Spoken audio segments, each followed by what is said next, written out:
నమస్తే. ప్రస్తుతం నేను సూర్యాపేట పట్టణంలో ఉన్నా. ఇదే జిల్లా టౌన్ లో ఉన్నా. సూర్యాపేట పట్టణం నుంచి ఒక 5-6 కిలోమీటర్ల దూరం వస్తే ఇందిరమ్మ కాలనీ అని ఉంటది. ఇందిరమ్మ మొదటి విడత, రెండో విడత, ఇది మూడో విడత అన్నమాట. సో గతంలో కాంగ్రెస్ హయాంలో ఇచ్చిన ఇండ్లు, ఆ తర్వాత కేసీఆర్ వచ్చిన తర్వాత ఈ మూడో విడత దగ్గర ఒక డబుల్ బెడ్రూమ్ అపార్ట్మెంట్ మనకు కనిపిస్తా ఉన్నాయి. సో నేను ఇవాళ ఎందుకు వచ్చిన సూర్యాపేట కంటే, ఉస్మానియా యూనివర్సిటీ సురేష్ యాదవ్ పెళ్లి ఉండే. సో ఆ పెళ్లిని అటెండ్ అవుదామని వచ్చిన తర్వాత, సో ఆ పెళ్లి అయిపోయి భోజనం చేసిన తర్వాత ఇంత దూరం వచ్చి ఖాళీగా ఎందుకు పోవాలి, ఏదో ఒక జనం సమస్యని ముందుకు తీసుకొస్తే అయిపోద్ది కదా, సమయం ఎందుకు వృధా చేయడం అని.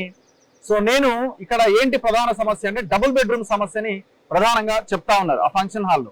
సో అక్కడున్న మహిళలతో, స్థానికంగా ఉన్న వాళ్ళతో మాట్లాడినప్పుడు సరే ఏంటో చూద్దామని ఇదే సూర్యాపేట పట్టణం దగ్గరలో ఉన్న ఇందిరమ్మ కాలనీకి నేను వచ్చిన. నాతో పాటు కాళోజీ రాము కూడా ఉన్నాడు, కాళోజీ టీవీ రాము కూడా.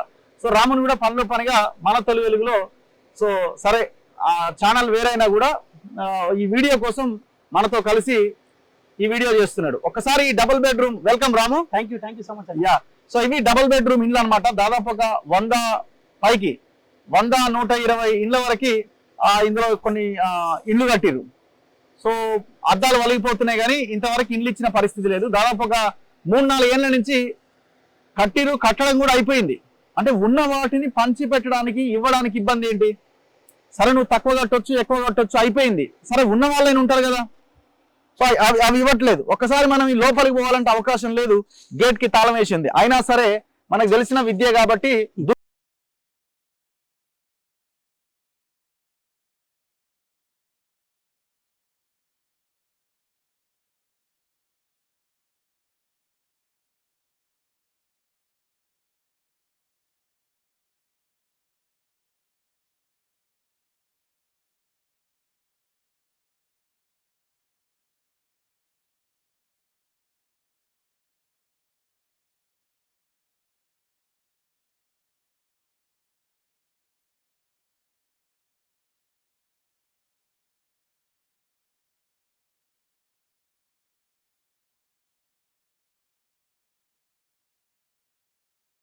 సో ఇట్లాంటి డబుల్ బెడ్రూమ్స్ రాము నువ్వు కూడా రిపోర్ట్ చేసినావు అనుకుంటా కదా. దాదాపు చాలా నియోజకవర్గాలలో ఇదే పరిస్థితి కదన్న. అన్ని నియోజకవర్గాలు.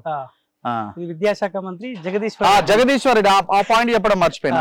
కేసీఆర్ కి దగ్గరి మిత్రుడు, చాలా దగ్గర ఉద్యమకారుడు. ఉద్యమంలో పగలు రాత్రి కష్టపడి, పగలు రాత్రి కూడా, సో చాలా పెద్ద ఉద్యమం చేసిన జగదీష్ రెడ్డి నియోజకవర్గం. అంటే సచివాలయం ఓపెన్ చేస్తున్నప్పుడు అందరూ కాలు మొక్కుతా ఉంటే అందరిని ఆశీర్వదించిన జగదీశ్వర్ రెడ్డిని మొక్కనీయలే. కొంత ఉద్యమకారుడు కొంత గౌరవం చూపించిన అనుకుంటా అక్కడ. ఓకే, రోజు అదేనే మళ్ళీ ఇప్పుడు కొత్తగా మొక్కేది ఏముంది అని అనుకున్నాడేమో. కొంత వాల్యూ అయితే ఇచ్చింది జగదీశ్వర్ రెడ్డి. సో ఇవి డబుల్ బెడ్రూమ్స్ దాదాపు ఒక 100-150 ఉంటుండి వచ్చినాయి. ఈజీగా ఒక 100 కుటుంబాలు అయితే ఇందులో హ్యాపీగా బతకగలుగుతాయి. సరే ఆ లోపల ఎట్లా కట్టిండి ఏందని పక్కన పెడితే అందులో ఉండడానికి అవకాశం అయితే ఉన్నది. సో మొత్తం చెట్లు మలుస్తున్నాయి, అంతా ఉన్నది, పవర్ సప్లై కూడా ఉన్నది. మరి ఇండ్లు ఇవ్వడానికి ఎందుకు అర్థం కావట్లేదు. 2-3 ఏళ్ళు అయిపోయింది, ఇట్లే పెట్టిండు.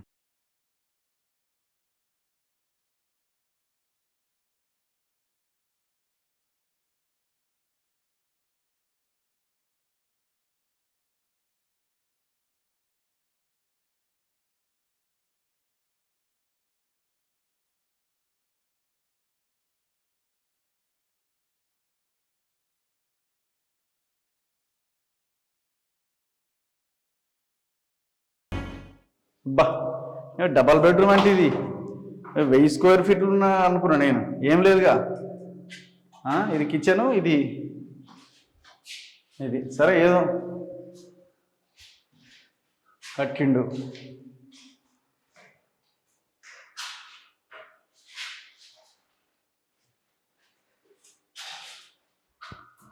బ్లాక్. సో ఈ ఇండ్లు ఇట్లా పడవబడి ఉన్నాయి.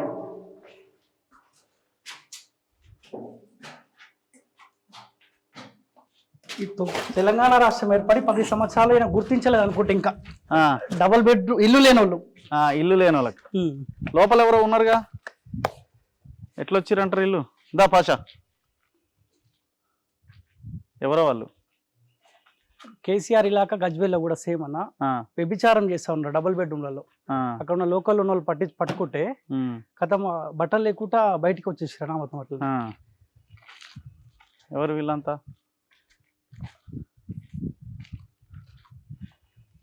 సో ఈ ఇళ్లలో చాలా చాలా మంచిగా ప్రశాంతంగా కొన్ని కుటుంబాలు బతకగలుగుతాయి, కానీ ఈ ఇళ్ళను మాత్రం పంచట్లేదు చూడండి. అంటే రీజన్ ఏంటంటారు రాము పంచకపోవడానికి? మీకేం అట్నే రోడ్ల మీద ఉండాలి, ఎలక్షన్స్ టైం కి మనం పైసలు ఇవ్వాలి, మద్యం బాటిల్ ఇవ్వాలి, బిర్యానీ ప్యాకెట్లు ఇవ్వాలి, మళ్ళీ తిరిగి మనకే ఓటేయాలని అంతే. అంతే. ఇప్పుడు జగదీశ్వర్ రెడ్డి ఇవ్వాలనుకుంటే ఇవ్వచ్చు కదా. ఏముంది, ఇప్పుడు చాలా ఏరియాల్లో కొంతమంది ప్రతిపక్ష నాయకులు ఉన్న దగ్గర అక్కడిక్కడ లాటరీ తీసి ఇచ్చేస్తున్నారు కదా. సరే, ఉన్న వాళ్ళైనా బతకగలుగుతారు కదా. సో మీరు ఇక్కడ ఎప్పటి నుంచి ఉంటున్నారమ్మా? అమ్మా 7 years నుంచి. ఇది మీకు కేటాయించిరా? వాచ్మెనా మీరు? ఓకే. అంటే ఇక్కడ సెక్యూరిటీయా? ఎవరున్నారు? మీ అమ్మ ఉన్నారా? ఉన్నారా అమ్మా? అమ్మా బయటికి వెళ్ళి లాక్ వేసి ఎట్లా వచ్చినారమ్మా? ఎట్లా వచ్చారు లోపలికి? మీరే లాక్ వేసిరా లోపల? ఎన్ని ఫ్యామిలీస్ ఉంటాయి ఇప్పుడు ఇలా? మీరు ఒక్కరే? ఎవరు ఉండట్లే, మీరు ఒక్కరే ఉంటున్నారు ఇంట్లో. ఓకే. మరి ఎట్లా రానిచ్చారు మిమ్మల్ని? అంటే మీరు దీనికి వాచ్మెన్ ఉన్నారు. ఓకే.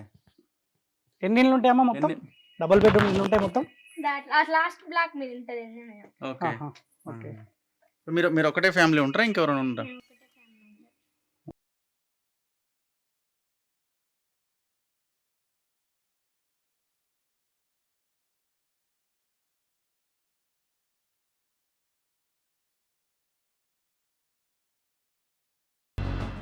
సో మరి ఇందులో కొంతమంది అయితే ఉంటున్నారు, ఇది ఏంటో అర్థం కావట్లేదు. చాలా ఫ్యామిలీస్ ఉంటున్నట్టున్నాయి కదా, కొంతమంది ఉంటున్నట్టున్నారు. అంటే వీళ్ళు ఎక్కడ ఇల్లు లేక ఇక్కడ వచ్చి ఉంటుండొచ్చా నేను అనుకోవడం. మేబీ వాచ్మెన్ సెక్యూరిటీ ఉంటుంది కదా, గట్టిన ప్రతిపక్ష పార్టీలు వచ్చి ఆయనతో వీళ్ళు ఉండగాల అని చెప్పి ఇన్ఫర్మేషన్ ఇవన్నీ పెట్టినారేమో అవి.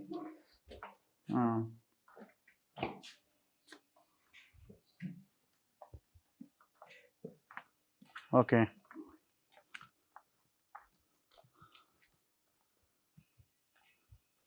ఇప్పుడు రోడ్లు వేసిరు, సీసీ రోడ్లు అయిపోయినాయి, అన్నీ అయిపోయినాయి.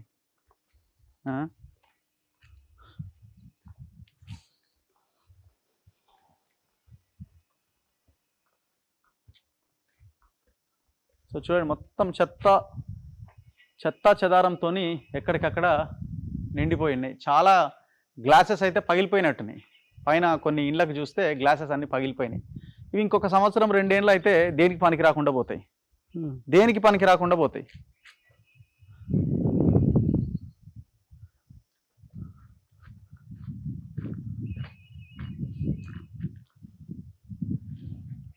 మన హైదరాబాద్ మూసీ కంటే అధ్వానంగా ఉంది వాటర్. ఎవరు ఉండట్లేదు కదా. చలో దా. సో బేసిక్గా రాము మీరు వెళ్ళినప్పుడు ఏ ఏరియాలకు వెళ్ళారు మీరు? గతంలో సూర్యాపేటకు వచ్చినప్పుడు అంటే నాట్ ఓన్లీ సూర్యాపేట, మొత్తం స్టేట్ అంతా ఏ డబుల్ బెడ్రూమ్స్ దగ్గరికి వెళ్ళారు? కొల్లాపూర్ నియోజకవర్గం తిరిగిన. కొల్లాపూర్ వెళ్ళారు. భువనగిరి ఇలాకా, పైలశేఖర్ ఇలాకాలో తిరిగినాం. రీసెంట్ గా మహేశ్వరం తిరిగినాం. ఓకే. అంతకుముందు ఇదే సూర్యాపేట కూడా తిరిగినాం. తిరిగితే జగదీశ్వర్ రెడ్డి స్పెషల్ ఏంటంటే, చాలా మంది వైన్స్ లో అక్కడక్కడ ఓపెన్ చేస్తే మనం వెళ్ళి అక్కడ తీసుకుంటాం. నార్మల్ అక్కడ ఉన్న ప్రజలు sir door to door delivery చేస్తా ఉంటాడు. మార్నింగ్ ఏముంటే ఆ షాప్ ఓపెన్ కాగానే, వైన్స్ ఓపెన్ కాగానే అక్కడ ఉన్న లోకల్లో ఉన్న గ్రామాల ప్రజలు ఆ షాప్ వాళ్ళు కాల్ చేస్తారు ఆయనకు, ఓనర్ కి. కాల్ చేసి నీకు ఏ ఆర్డర్ ఇస్తాడు. సేమ్ మనం సూపర్ మార్కెట్ కనుక కాల్ చేస్తే ఏ తరహాలు అయితే ఆర్డర్ తీసుకుంటామో సేమ్ అదే తరహాలు ఇక్కడ మద్యం ఆర్డర్ తీసుకుంటారు. ఇక వైన్స్ వాళ్ళు ఏం చేస్తారు, ఒక 2-3 వెహికల్ పెడతారు, పెట్టి ఆ స్టాక్ మొత్తం ఆర్డర్ ప్రకారం నింపుకొని డోర్ టు డోర్ డెలివరీ చేస్తారు. ఓకే. సో అది ఎవరిది అంటే ఒక పోలీస్ ఆఫీసర్ వాళ్ళ బామ్మర్ది వైన్స్ అంట. సూర్యాపేట టౌన్ లోనే ఉంటది. సో ఇప్పుడు ఇవి ఇస్తారని ఏమన్నా అనిపిస్తున్నదా నీకు? ఇవి ఇంతేనా? నేను అనుకోవడం ఇప్పుడు 100 ఉన్నాయి కాబట్టి ఇప్పుడు మొత్తం టౌన్, ఇది పెద్ద జిల్లా, చాలా మంది ఉంటారు. ఎవరికైనా ఇస్తారు ఇవి? లాటరీ ఇస్తే ఒక 100 మందికి ఇచ్చినాం అనుకో, మిగతా వాళ్ళకి కోపం వస్తుంది. ఇప్పుడు కేసీఆర్ ప్లానింగ్ కూడా ఏంటంటే, ఇప్పుడు ఈ 100 మంది కూడా ఇస్తే మిగతా వాళ్ళు ఇబ్బంది అయ్యే అవకాశం ఉంటది. ఈ 100 ఇంకొక 100 కడతా, ఎలక్షన్ వరకు కట్టి మళ్ళీ గెలిపి 200 ఇండ్లు ఎవరైతే లేరో వాళ్ళందరికి ఇచ్చేస్తా, మళ్ళీ ఓటు ఎగిరి అని చెప్తాడు. ఓటుకి ఇంకొక పైసలు ఇంకొద్ది ఎక్కువనే ఇచ్చి మరోసారి మోసపోనికి ప్రజలు రెడీగా ఉంటారా లేకపోతే మోసం చేయడానికి సారు ముందు ఉంటాడా చూడాలి మొత్తానికి. సో ఇంక ఇవి కొంచెం నీట్ గానే కనిపిస్తున్నాయి ఇంకా కొన్ని ఏరియాలకు మెహదీపట్నం బోజగుట్ట ఏరియాలకు పోతే అయితే మద్యం బాటిల్ ఉంటాయి, బీర్ బాటిల్లు, సిగరెట్ ప్యాకెట్లు, కాండోమ్ ప్యాకెట్లు ఇవే మనకి ఎక్కువగా కనిపిస్తాయి. మా దగ్గర అయితే పోచంపల్లిలో బర్త్డే సెలబ్రేషన్స్ ఉంటాయి కదా, చిన్న చిన్న ఫంక్షన్స్ ఉంటాయి కదా. ఎక్కడ? పోచంపల్లిలో మంచి ఆరామ్సే బర్త్డే సెలబ్రేషన్స్, తాగుడు జల్సాలకు యూజ్ చేస్తా ఉన్నారు. సో ఇవి పెయింట్ అయిపోయినాయి, రెడీగా ఉన్నాయి ఇవ్వడానికి. సరే లోపలంటే అసలు ఆ ఇళ్లల్లో ఉండాలంటే చాలా కష్టం, క్వాలిటీ లేదు, ఒక ట్యాప్లు సరిగా లేవు, డోర్లు సరిగా లేవు. ఏదో పెట్టినామా అంటే పెట్టినాం అంతవరకే. సరే ఎవరో ఒకరికి ఇచ్చినా వాళ్ళు ఇంకొక 1-2 లక్షలు పెట్టుకొని దాన్ని రెనోవేట్ చేసుకొని ఇంకేదైనా చేసుకొని వాళ్ళు ఉంటారు. అట్లీస్ట్ వాళ్ళకి ఒక గూడు దొరుకుతుంది కదా. మల్లన్న సాగర్ బాధితులు కూడా సేమ్ ఇదే సిచ్యువేషన్, వాళ్ళకి ఘోరం కదా. వాళ్ళదైతే అసలు ఎట్లా మొత్తం స్లాబే కురుస్తుంది. ఇంక దీని భాగవతం కూడా చూసిన తర్వాత అప్పుడు బయటకు వస్తుంది.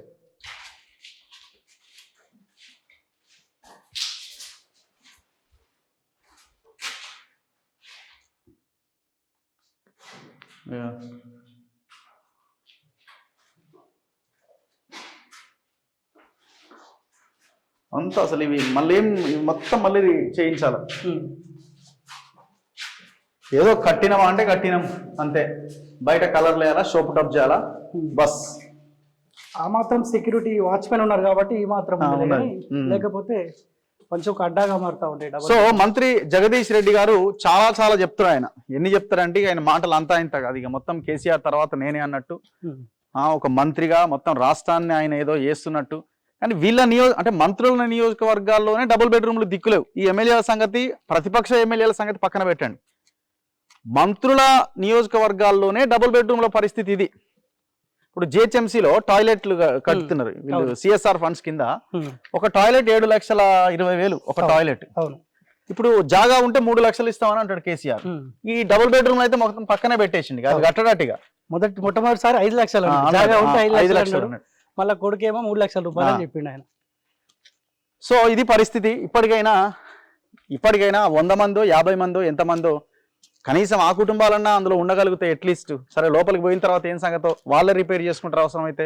ఇది అందరికి ఇస్తే వాళ్ళే ఒక సొసైటీగా ఫామ్ అయ్యి వాళ్ళే దీన్ని రెనోవేట్ చేసుకుంటారు, ఇంకేదన్నా చేసుకుంటారు. ఎందుకు కట్టిన ఇళ్ళని కూడా ఇవ్వరు? ఎంత దుర్మార్గం ఇది! ఇదేం అరాచకం! ఒక్కొక్కరికి ఫామ్ హౌజులు, ఇండ్లు, ఇంద్రభవనాలు ఇన్ని ఉంటాయి. సామాన్యుడికి, పేదోడికి మాత్రం ఒక గూడు లేకుండా ఎందుకు ఇంత నరకం చూపిస్తున్నారు?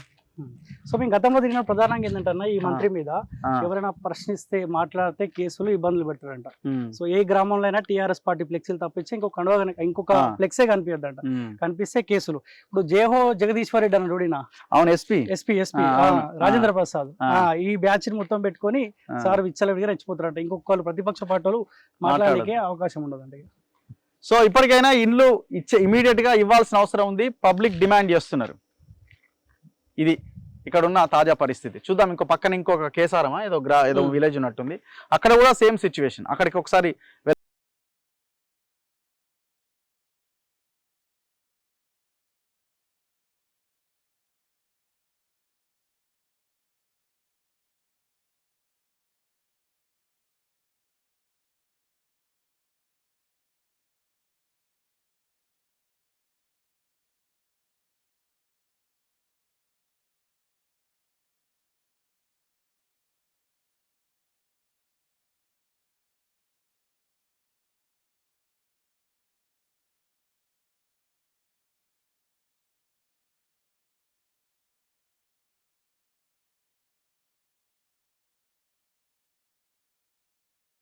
ఖాళీగా పోవడం ఎందుకని ఇక్కడున్న ప్రజల సమస్యల మీద ఫోకస్ చేయడానికి నాతో పాటు కాలోజీ రాము కూడా ఉన్నారు. సో తను కూడా ఒక 2-3 వీడియోలు చూద్దాం, అసలు ఎట్లా ఉంది సిచ్యువేషన్ అని తెలుసుకుందామంటే మనకు కనిపించింది ప్రధానంగా డబుల్ బెడ్రూమ్ ఇల్లు కనిపించినాయి. మనం నిన్న చూసిన ఎపిసోడ్లో చాలా క్లియర్గా ఎక్కడది ఇందిరానగర్. సో ఆ ఇందిరానగర్లో ఆల్రెడీ కట్టి ఉన్నాయి కానీ ఇవ్వట్లేదు. ఇందిరమ్మ కాలనీ, సారీ, అక్కడ కట్టి ఉన్నాయి కానీ ఇవ్వట్లేదు. ఇక్కడ ఇది కేసారం అనే విలేజ్ కి సంబంధించిన డబుల్ బెడ్రూమ్ ఇల్లు, దాని పక్కనే జస్ట్ ఒక 1.5 కిలోమీటరు. సో ఇక్కడ కూడా ఈ సగం కంప్లీట్ చేసి ఇంకా ఇవ్వలేదు. సో అటువైపు కొన్ని బ్లాక్స్ ఉన్నాయి, అవి కూడా అందులో ఉన్న వర్కర్లు ఎవరో ఉంటున్నారు, అవి కూడా ఇంకా కంప్లీట్ కాలే, అవి కూడా అట్లా పడేసి ఉన్నారు. ఏదో తూతు మంత్రంగా పనులు నడుస్తున్నాయి కానీ అన్ని ప్యాచ్ వర్క్లే. సో ఇక్కడ మనకి కొన్ని ఇళ్ళు కనిపిస్తున్నాయి.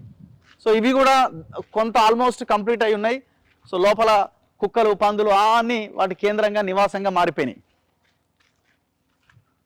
సో చూడండి ఒక్కసారి, ఇవి దాదాపు ఒక 100-200 మందికి ఈజీగా ఈ ఇండ్లు కూడా ఇవ్వచ్చు. సో ఇవి కూడా ఇస్తలేడు. యా రాము, ఇది చూడు ఒకసారి నువ్వు. ఆల్రెడీ వర్షానికి నిమ్మ వచ్చేసింది కంప్లీట్ గా, ఇయ్యక ముందుకే. అవును, బయట నుంచి చూడండి నిమ్ము. ఇప్పుడు మీకు మల్లన్న సాగర్ పోతే అన్ని గిట్లే ఉంటాయి. పాపం ఇస్తే వాళ్ళు ఏదో ఒకటి చేసుకుంటారు కదా, వాళ్ళ పైసలు పెట్టుకోవాలి. చూడండి మొత్తం నిమ్మ వచ్చి క్రాక్స్ వచ్చినాయి చూడండి ఈ ఇండ్లు అన్నింటికి కూడా. గ్లాసులు లేవు, కిటికీలకు డోర్లు లేవు, ఇంకా గ్లాస్ లేదు, డోర్ లేదు, ఏం లేదు, ఏదో కట్టిండి అట్లా.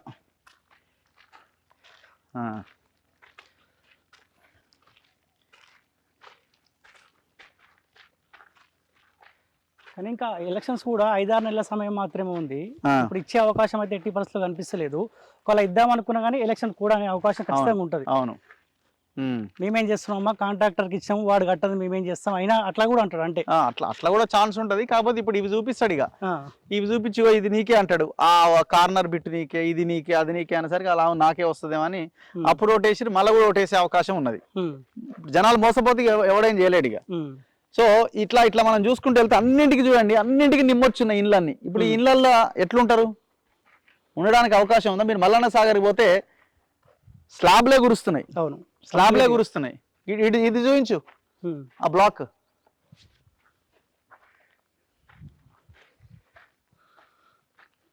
ఇంకొక ఆప్షన్ ఆలోచన నాకేమనిపిస్తుంది అంటానా, మళ్ళీ నిజంగా ప్రజలు ఈ డబుల్ బెడ్రూమ్ చూపిస్తే మోసపోతారా అనే ఆలోచన కూడా వస్తుంది. ఎందుకంటే ఎట్లీస్ట్ ఈ కట్నీ అన్న ప్రతిపక్ష పార్టీలు కాంగ్రెస్ వాళ్ళు, బీజేపీ వాళ్ళు వచ్చి కూర్చుంటే వాళ్ళు ఏడా ఎందుకు కూర్చుంటారు? వాళ్ళకి ఏమైనా వాళ్ళు 100% తింటే మాకు 10% అన్న రావద్దా అని వాళ్ళ లోల్లి వాళ్ళు ఉన్నది. ఈడే సంపాదిస్తున్నాడు ఇంతగానం, మనకు రూపాయి లేకపోయినా బాధలో ఉన్నారు. కానీ అరే ఈ ప్రజల సమస్యల మీద కొట్లాడితే మనం అధికారంలోకి రాగలుగుతాం అన్న ఆలోచన ఎక్కడిది? ఇప్పుడు ప్రజలది కూడా తప్పని మనం అనలేమన్నా. అవును, ప్రజలు ఎందుకు తప్పు అవుతుంది? తప్పు కాదు. ఇప్పుడు కేసీఆర్ కట్టిండు, వాస్తవమే కనిపిస్తుంది కట్టినట్టు మాత్రం. కట్టింది ఇస్తాడేమో, కొద్ది లేట్ అయిందిలేమో అని చెప్పి అంటాడు. సరే, ఇంకో వాళ్ళు అందుబాటులో ఉంటారు కదా, కాంగ్రెస్ వాడో బీజేపీ వాడో అందుబాటులో ఉంటే అటువైపు చూసేవాళ్ళు ప్రజలు. నిజంగా వీళ్ళు కూడా ఏడా కనిపిస్తలేరు కదా. అవును, ఇప్పుడు ఈ డబుల్ బెడ్రూమ్ ఇళ్ళ మీద జగదీష్ రెడ్డి మీద కొట్లాడిన ఆయన ఎవరేడా? ఎవరైనా వచ్చి ఈ డబుల్ బెడ్రూమ్ ఎందుకు ఇవ్వని కొట్లాడిన ఆయన ఉన్నారా? చూపించి ఒకసారి ఆ ఇల్లు ఇది చూడు ఎట్లా అయిపోయింది. మొత్తం ఏడికాడికి గట్టిగా 4 వానలు పడితే కూలుతట్టున్నది. అది ఏం కట్టడం అది? అంటే ఇది 30% కమిషన్ గవర్నమెంట్ కదా, ఇది 30 to 50% అనమాట. ఇక అది ఏం మిగులుతుంది? వాడు ఏం కంకర కలుపుతాడు, ఏం సిమెంట్, ఏం ఇసుక కలుపుతాడు? ఆ ఇండ్లలో పోయి ఎట్లా ఉండాలా? సో ఇది వాస్తవ పరిస్థితి. ఎండ మాత్రం మామూలుగా లేదు, సినిమా చూపిస్తున్నది. సో దళిత బంధువులు అయితే ఎవరికైతే టీఆర్ఎస్ పార్టీ పేదవాళ్ళకి కొంతమందికి ఇచ్చిండు, ఇది కూడా అట్లీస్ట్ టీఆర్ఎస్ పార్టీలు కూడా చాలా మంది ఇల్లు లేకుంటున్నారు. వాళ్ళకన్నా ఇవ్వచ్చు. పార్టీ జెండా మోస్తున్న వాళ్ళు చాలా మంది ఉన్నారు. ఇంకా ఆ తెల్ల బట్టలు, ఆ గులాబీ కండ వేసుకొని చాలా మంది పేద టీఆర్ఎస్ వాళ్ళు కూడా ఉన్నారు. అట్లీస్ట్ వాళ్ళకన్నా ఇవ్వచ్చు ఇవ్వాలనుకుంటే. ఒకవేళ సరే, కమిషన్ అంటే 2 లక్షలు తీసుకుంటారా, 3 లక్షలు తీసుకుంటారా? దళిత బంధు 3 లక్షలు తీసుకున్నారు కదా, అల్టిమేట్ గా వాళ్ళే బాగుపడతారు, వాళ్ళ అన్సర్లే బాగుపడతారు కదా. ఇప్పుడు కొత్త పథకం పెట్టిండి, గృహలక్ష్మి, జాగా ఉంటే 3 లక్షలు ఇస్తా అన్నాడు. అరే కట్టిన కొత్త ఇండ్లు కట్టిస్తా, అత్తొస్తే ఎడబండాలా, అత్తొస్తే ఎడచీర మార్చుకోవాలా, అల్లుడు వస్తే ఎడబండాలా, ఇవన్నీ మాట్లాడిండు. గొర్రె ఉచ్చ వస్తుంది, బర్రె మీద వస్తుంది, ముఖం మీద వస్తుంది. ఇప్పుడు మరి కట్టిన అట్లా పెట్టిండి ఎట్లా అని ఇంతే ఉంటాయా? ఇవి ఎందుకు ఆలోచించట్లేదు? అవన్నీ అయిపోయినాయి. ఇక అల్లుడు, అత్త, గొర్రె, బర్రె అన్ని అయిపోయినాయి. ఇప్పుడు జాగా ఉంటే 3 లక్షలు అని దానికి మళ్ళీ కొత్త ట్యాగ్ లేని గృహలక్ష్మి అని పెట్టిండు మళ్ళా. అంటే అవన్నీ మర్చిపోవాలి ఇక, అంతే. ఇక అవన్నీ మర్చిపోయి గృహలక్ష్మి మీద ఫోకస్ చేయాలన్నట్టు. సో ప్రజలు ఆలోచించాలి. ఖాళీగా వెళ్ళడం ఎందుకని సూర్యాపేటలో గమనిస్తే ఇక్కడ ఇది జరుగుతున్న అరాచకం. మంత్రి జగదీష్ రెడ్డి మనం ప్రెస్ మీట్లకు పరిమితం కాకుండా ఈ డబుల్ బెడ్రూమ్లు పంచు, ఇమీడియట్ గా ఎలక్షన్స్ లోపల పంచు, కనీసం 100 కుటుంబాలను బాగుపడతాయి. ఎన్ని ఇండ్లు ఉన్నాయి మీకు? 2014 ముందు మీ ఆస్తి ఎంత? జగదీష్ రెడ్డి సమాధానం చెప్పాలి. 2009లో ఏ ఇన్నోవా కార్లు, ఎవరిచ్చిన ఇన్నోవా కార్లు తిరిగినావు? ఇప్పుడు మీ ఆస్తి ఎంత, మీ సంపాదన ఎంత? చెప్పాలి కదా ఆన్సర్ దీనికి. ఉద్యమ సమయంలో పోచంపల్లి వచ్చిన మీటింగ్ అయినప్పుడు వచ్చిండు. ఉద్యమ సమయంలో షిఫ్ట్ కార్ వేసుకొని వచ్చిండు, ఒకడే షిఫ్ట్ కార్ వేసుకొని వచ్చిండు. వైట్ కార్ ఉంటది, చిన్న కార్ లో వచ్చినప్పుడు దీక్షలు అవి కార్యక్రమాలు అయితే ఉంటే వచ్చిండు. ఇప్పుడు విపరీతమైన ఫామ్ హౌస్, ఎకరాలలో ఫామ్ హౌస్ ఉంటదంట. వాళ్ళ ఊరేదో ఊరు ఉంటది, ఆ ఊర్లో పడి నేను పోతా ఉంటే 7 కిలోమీటర్లు రోడ్డు మొత్తం పొట్టన్న. ఈయన మునుగోడులో ఇన్ఛార్జి. నేనేం చేసిన అంటే మునుగోడులో ఈయన మా అబ్బాయి పెడతా ఉన్నాను కదా, ఈ సూర్యాపేటకి ఏమైనా వేసిన అని చెప్పి నేను సూర్యాపేటకు వచ్చిన. సూర్యాపేటకు వస్తే ఆ ప్రజలు బండా బూతులు తిడతా ఉన్నారు. సో కొంతమంది తెరపైకి వచ్చి మాట్లాడుతున్నారు, తెర వెనుక ఇంకా బండబూతులు తిడతారు. ముందుకు వచ్చి మాట్లాడితే ఇబ్బందులు పెడతాడు, కేసులు పెడతాడు. కేసులు పెడితే మమ్మల్ని పట్టించుకునే నాదుడే ఉన్నాడు, ఎవడు కూడా ముందుకు రాడని చెప్పి అట్లా అన్నారు. సో సూర్యాపేట ప్రజలకు అర్థం కావాలని చెప్పి ఇంత 40 degrees ఏవో ఉంటుంది ఎండ. ఏమండ ఇది మామూలు ఎండ కాదు. మామూలు హైదరాబాద్ లో అయితే అసలు ఇంట్లో సగం కూడా ఉండదేమో, అంత సఫకేషన్, భయంకరమైన సఫకేషన్ ఉంది. కానీ జగదీశ్వర్ రెడ్డి ఇచ్చే అవకాశం ఉండదు. ఇక్కడ ఉన్న కాంగ్రెస్ వాళ్ళు, బీజేపీ వాళ్ళు వచ్చి కాబోయే ఎమ్మెల్యేలు చాలా మంది చెప్పుకుంటారు కదన్న. అంటే బీఫామ్ కూడా రాని వాళ్ళు కూడా మేము ఎమ్మెల్యే అయినామని చెప్పుకుంటారు, ఎమ్మెల్యే అవుతామని చెప్పుకుంటారు. సో వాళ్ళు వచ్చి ఇక్కడ కూర్చోవాల్సిన అవసరం కూడా ఉన్నది. ఇప్పుడు జగదీష్ రెడ్డి సమాధానం చెప్పాలి. ఏ కరప్షన్ జరిగితే, ఏ అవినీతి జరిగితే ఆ ఇల్లు అట్లా పాడైంది, అదంతా నిమ్మొచ్చి అంతా దేనికి పనికి రాకుండా లాస్ట్ది అట్లా లాస్ట్ బిల్డింగ్ అట్లా లాస్ట్ ఎంత నిమ్మొచ్చింది చూడండి. ఇక వర్షాకాలం ఉంటుందా అవి అసలు, అందులో జనాలు ఎట్లుండాలా? ప్రజలారా దయచేసి మిషన్ భగీరథ గురించి ఏదో మాట్లాడుతూ ఉండే కదా జగదీశ్వర్ రెడ్డి. నీళ్లు జాలతలేవు అంటారట, బర్రెలు కడుక్కొని ఇల్లు కడుక్కొని అట, బట్టలు ఉతికి బర్రెలు కడిగి జనాలు నీళ్లు జాలతలేవు అంటారట. అందుకే అట బయట వాటర్ని దీంట్లో మిక్స్ చేస్తున్నారట. సో ప్రజలారా దయచేసి ఆలోచించండి. ఈ పరిస్థితి కేవలం ఈ నియోజకవర్గానికి కాదు, రాష్ట్ర వ్యాప్తంగా కూడా ఇదే సిచ్యువేషన్. 2018లో ఎట్లా గెలవాలి అన్న ప్రయత్నంలో భాగంగా ఆడపది ఈడపది ఇల్లు కట్టి ఇగో ఇల్లు మీకే అని చెప్పి 2018లో ఓటేయించుకొని ఇప్పుడు ఇండ్లు పంచలేక సస్తున్నాడు, గిలగిల కొట్టుకుంటున్నాడు. పంచలేడు. ఎందుకు పంచలేడు? ఆ 50 మందికో 100 మందికో ఇస్తే మిగతా వాళ్ళ ఓట్లు నాకు దూరం అవుతాయేమో అనుకుంటున్నాడు. మిగతా వాళ్ళ ఓట్లు నాకేమైనా దూరం అవుతాయేమో, ఎట్లా ఇవి పంచితే ఎట్లా అట్లా పడేసిండు. తుమ్మలు మొలిచి అందులో మీకు ఒక్కొక్క ఏరియాలో అయితే చాలా దారుణంగా తయారైపోయినాయి. ఎవడి సొమ్ము ఇదంతా? కేసీఆర్ సంపాదించిన సొమ్ము కాదు కదా, పబ్లిక్ సొమ్ము కదా, మరి ఎందుకు పంచడు? ప్రజలారా తిరుగుబాటు తప్ప ఇంకొక ఆప్షన్ లేదు. దయచేసి ఆలోచించాల్సిన అవసరం ఉన్నది. ఇది సూర్యాపేట కేసారం నుంచి నేను, నాతో పాటు రాము అందిస్తున్న రిపోర్ట్. చూస్తూనే ఉండండి మన తొలి వెలుగు.